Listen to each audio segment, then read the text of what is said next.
Satu, dua, tiga. Assalamualaikum warahmatullahi wabarakatuh. Selamat siang semuanya. Semoga semuanya diberi kesehatan dan kekuatan agar bisa belajar dengan semangat.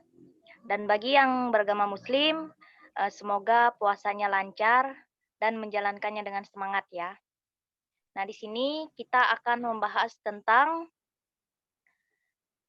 ancaman.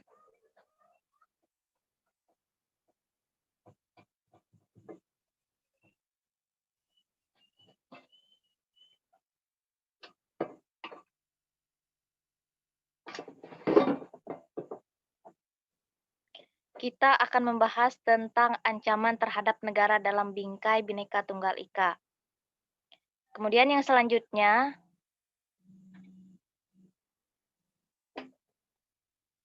di sini kita perlu bersyukur kepada Tuhan Yang Maha Esa bahwa dalam diri kita itu masih ada rasa cinta kita kepada negara Indonesia. Nah, setiap warga negara Indonesia itu harus memiliki jiwa mencintai tanah airnya. Bukti kita mencintai tanah air itu harus dibuktikan dalam kehidupan kita sehari-hari. Warga negara yang baik yaitu harus mencintai dan menjunjung tinggi negara Indonesia. Keanekaragaman bangsa Indonesia yaitu merupakan sebuah potensi dan tantangan tersendiri. Kemudian yang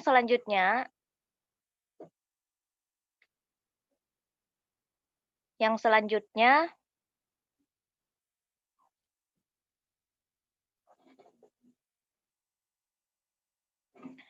disebut sebagai sebuah potensi, yaitu karena membuat bangsa kita itu menjadi bangsa yang besar dan memiliki kekayaan yang melimpah, baik kekayaan alamnya, budayanya, yang dapat menarik minat para wisatawan asing untuk mengunjungi Indonesia dan investor asing untuk menanam modalnya di Indonesia.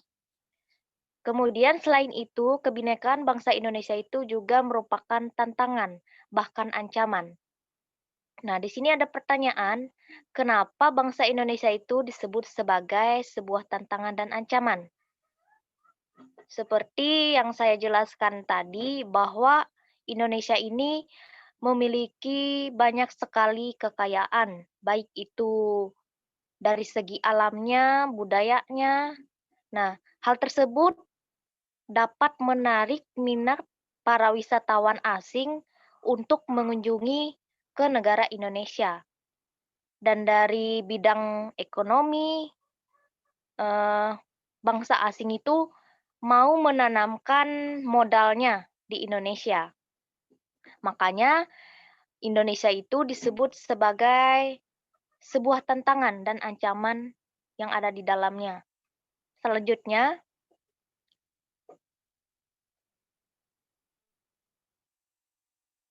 Selanjutnya, yaitu ancaman terhadap integrasi nasional.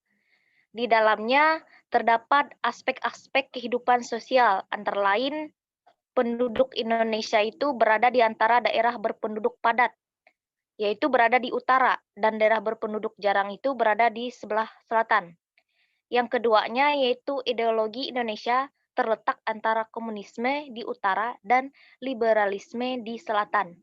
Yang ketiga, demokrasi Pancasila berada di antara demokrasi rakyat di utara, Asia Daratan bagian utara, dan demokrasi liberal bagian selatan. Selanjutnya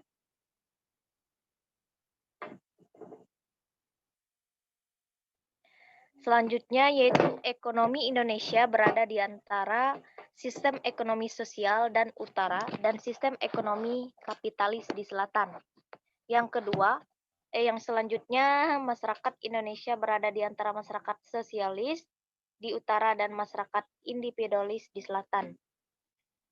Kemudian, kebudayaan Indonesia berada di antara kebudayaan timur di utara dan kebudayaan barat di selatan. Kemudian yang terakhir yaitu sistem pertahanan dan keamanan Indonesia berada di antara sistem pertahanan kontinental di utara dan sistem pertahanan maritim di barat, selatan, dan timur. Selanjutnya,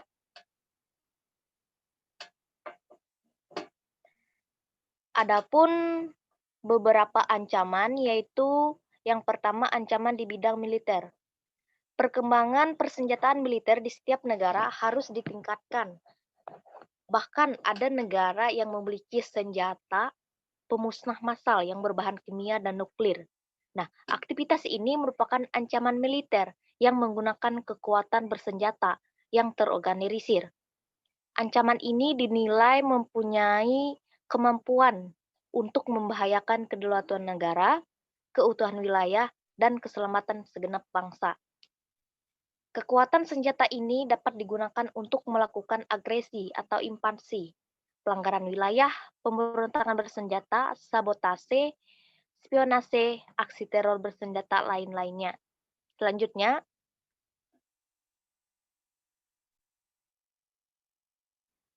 kemudian yang kedua itu ada ancaman di bidang Ipolexosbud Hankam.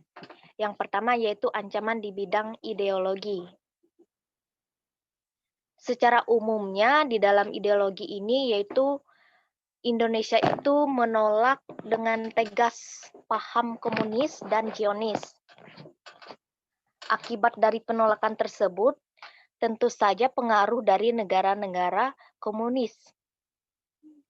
Nah, dapat dikatakan tidak dirasakannya oleh bangsa Indonesia. Kalaupun ada pengaruh tersebut, sangat kecil ukurannya.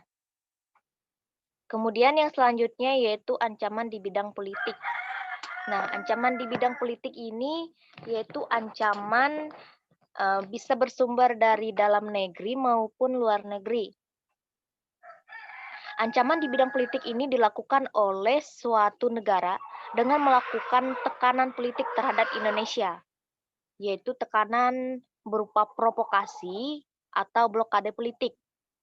Nah, ancaman ini berdimensi politik yang bersumber dari dalam negeri, dapat berupa penguatan kekuatan bangsa, pengerahan massa untuk menumbangkan suatu pemerintahan yang berkuasa atau menggalang kekuatan politik untuk melemahkan kekuasaan pemerintah.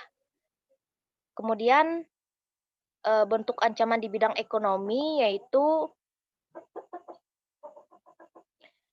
ancaman kedaulatan Indonesia dalam bidang ekonomi itu diantaranya yaitu yang pertama itu Indonesia akan kedatangan oleh barang-barang dari luar dengan adanya perdagangan bebas yang tidak mengenal adanya batas-batas negara.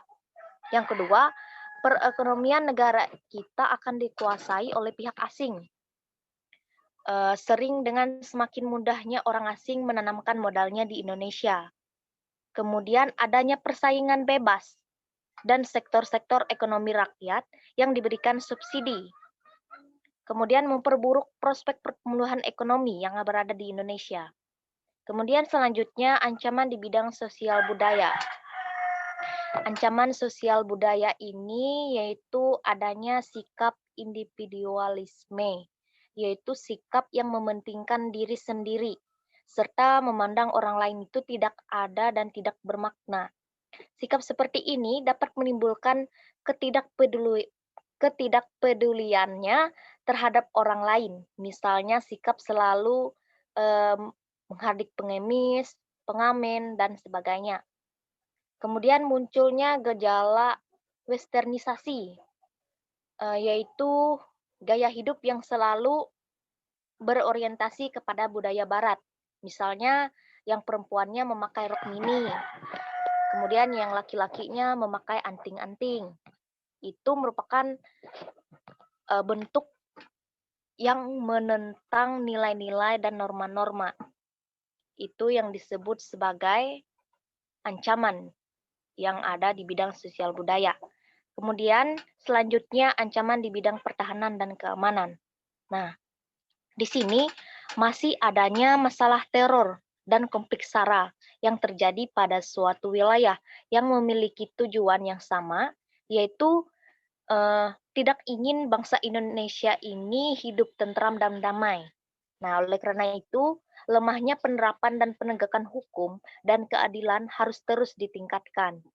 Semakin bermunculan masalah di suatu wilayah mengakibatkan hilangnya tingkat berwibawanya, harus mengantisipasi ancaman sedini mungkin di bidang pertahanan dan keamanan.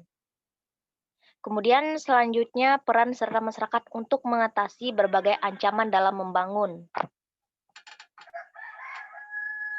Selanjutnya, nah di sini terdapat peran masyarakat untuk mengatasi ancaman sebagai berikut, yaitu yang pertama itu tidak membeda-bedakan keberagaman misalnya pada suku, budaya, dan daerah, dan sebagainya. Yang kedua, menjalankan ibadah sesuai dengan keyakinan dan agama yang dianutnya. Yang ketiga, membangun kesadaran akan pentingnya integrasi nasional. Yang keempat, melakukan gotong royong dalam rangka peningkatan kesadaran bermasyarakat, berbangsa, dan bernegara. Kemudian yang kelima, menggunakan segala fasilitas umum dengan baik. Yang keenam, mau dan bersedia untuk bekerja sama dengan segenap lapisan atau golongan masyarakatnya. Nah, dari pembahasan yang sudah saya sampaikan, yang sudah saya jelaskan tadi, apakah kalian sudah memahami? Apakah kalian sudah memahami apa yang saya sampaikan atau ada pertanyaan? Paham Bu, tapi saya bisa bertanya Bu. Bertanya, apa pertanyaannya? Nah, pertanyaannya Bu, tadi Bu ada itu kan Bu bilang integrasi nasional Bu. Apa itu integrasi nasional artinya Bu? Integrasi nasional.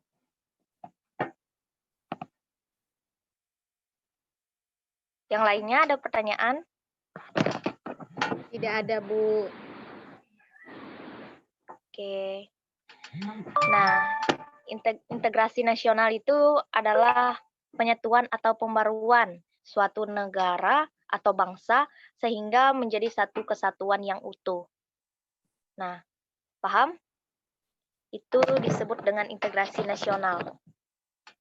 Paham Bu, terima kasih Bu. Iya Bu, paham Bu.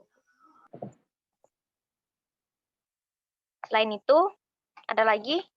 Sebelum saya akhiri, Tidak ada Bu. Ahmad, masih ada pertanyaannya lagi? Tidak ada Bu, sudah jelas Bu. Oke, baiklah. Nah, di sini saya akhiri ya. Selalu jaga kesehatan bagi yang keluar rumah, tetap Ya, baik Bu. tetap jaga protokol kesehatannya ya, dan jangan lupa pakai maskernya selalu. Ya, baik Bu. Salam sehat Bu. Assalamualaikum warahmatullahi wabarakatuh. Waalaikumsalam warahmatullahi wabarakatuh.